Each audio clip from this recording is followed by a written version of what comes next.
Halo, selamat hari baik pada semua teman-teman. Aku mau share ada beberapa hal yang perlu dipersiapkan ketika kamu mau ngontrak rumah di atau apartemen di Austria. Ini adalah pengalaman pribadi dari berapa belas tahun yang lalu ya gitu. Jadi udah lama tapi mungkin masih berlaku. Pertama, bagaimana cara mencarinya? Dulu mencarinya dari majalah. Jadi masih ada majalah-majalah atau koran-koran, tepatnya koran, maaf, bukan majalah.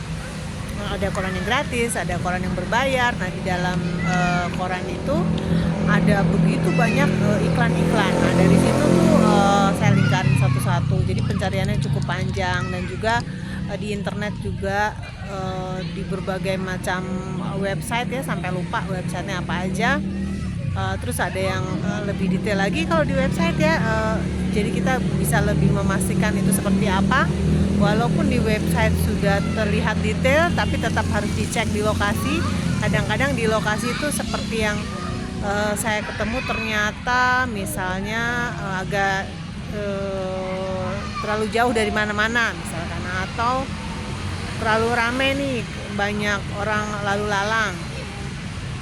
Terus temboknya ternyata dalamnya bagus, keren, sophisticated gitu ya. Pokoknya kitchen area-nya itu idola banget ya, idaman. Tapi ternyata gedung luarnya itu seperti di coret-coret gitu ya. Jadi kalau dari tampil keluar kayak kurang gimana gitu ya, padahal di dalamnya keren banget. Nah itu pokoknya suka dukanya pencarian itu berapa lama ya, kayaknya 3 bulanan atau berapa gitu ya. Jadi sempat pindah juga ya. Nah dan yang juga perlu diperhatikan adalah ketika perjanjian di dalam situ kan nanti harus ada kontrak, dan seringkali kontraknya berbahasa Jerman. Harus tanya nih, ada 2 versi bahasa Inggrisnya enggak. Kalau enggak berarti harus cari penterjemah untuk mengetahui isinya apa. Yang penting kayaknya kalau kita kontrak di sana tidak dipegang, kita nyetor tuh enggak. Jadi ada bank konto, ada akun bank antara pembeli dan penjual yang tidak bisa diakses gitu ya. Kita juga DP-nya juga lumayan besar ya kan, DP berapa bulan yang ditahan gitu ya, jaminan bahwa rumahnya atau apartemennya nggak kita acak-acak atau dirusak gitu. Nah walaupun terlihat seringkali orang yang kita temui profesional atau orang tua atau apa, tapi tetap aja bisa terjadi kecurangan. Misalkan kayaknya pas kita datang dia itu memang udah rusak deh, katanya udah hitam-hitam, kita kena charge ini, pokoknya segala macam. Nah untuk menghindari itu ternyata tipsnya dari yang lain-lain juga, teman-teman yang lain setelah sharing gitu, ternyata begitu kita masuk kita langsung harus ambil video atau foto-foto. Ada yang ini udah scratch ya, kita kompilasi pada tanggal itu atau disaksikan berdua, atau setelah dia pergi hari itu juga harus diserahkan bahwa ini loh terms and conditionnya, inimu sudah seperti ini gitu. Jadi ya nggak apa-apa lah, itu memang ada binders yang udah agak rusak, ternyata kita di charge suruh ganti semuanya, padahal dari awal itu memang sudah seperti itu gitu. Jadi curang. Terus ada berapa bulan uang kita juga sempat ditahan, nggak dikembali-balik, padahal kita udah keluar gitu. Dan itu sampai kita harus agak gugat berkali-kali. Terus kita akhirnya mengajukan, kayak melaporkan ke kepolisian bahwa uang kita ditahan 3 bulan setelah kita keluar itu tanpa dibalikan sedikit pun gitu. Jadi gitu.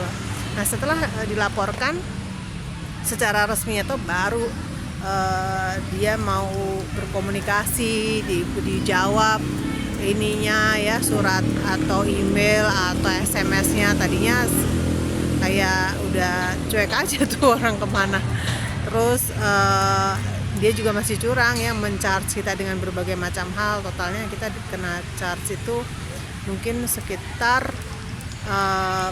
20 juta kali ya, sekitar itulah gitu. Tapi ya udahlah, yang penting ada uang yang kembali gitu waktu itu. Nah terus kemudian kita ke another apartemen yang berbeda, kita udah well prepared dengan hal-hal seperti itu.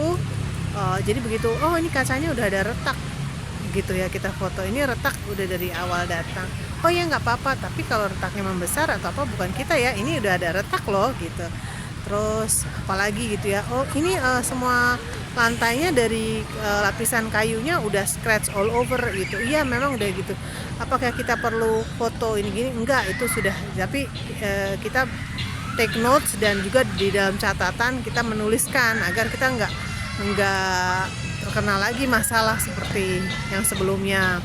Juga biasanya ada satu kelemahan bahwa kalau mengontrak ya apartemen, rumah atau apa itu dia ada minimumnya. Minimum kurang lebihnya 3 atau 5 tahun gitu ya. Mereka rata-rata nggak mau yang pendek-pendek. Nah kalau memang orangnya sekiranya baik, bisa dinegosiasi tuh, harus ngomong di awal dan harus dicantumkan dalam kontrak. Karena kalau tidak, kayak misalkan perpindahan tugas yang mendadak, sebenarnya kita kontraknya sampai tahun sekian, bulan sekian, tapi ternyata loh kok kita juga tidak tahu karena kita mendadak harus pulang atau bergeser gitu karena perubahan kontrak kerja misalnya. Nah, akhirnya apa yang dilakukan adalah ya terpaksa kita ini ya kita beda dengan apa kontrak itu juga sangat berisiko, kita akan kena denda, belum lagi kayak pembayaran kabel, air apa itu kan semuanya harus jauh-jauh hari diputuskan untuk, maksudnya saya putus tidak membayar ini atas nama ini gitu ya, itu kita harus lapor satu-satu gitu keliling seperti itu. Jadi prosesnya tidak mudah, birokrasinya cukup panjang gitu ya. Jadi itu hal-hal yang perlu diperhatikan ketika ingin menyewa apartemen ataupun kontrak rumah, dalam hal ini untuk jangka yang panjang, untuk residensi gitu ya.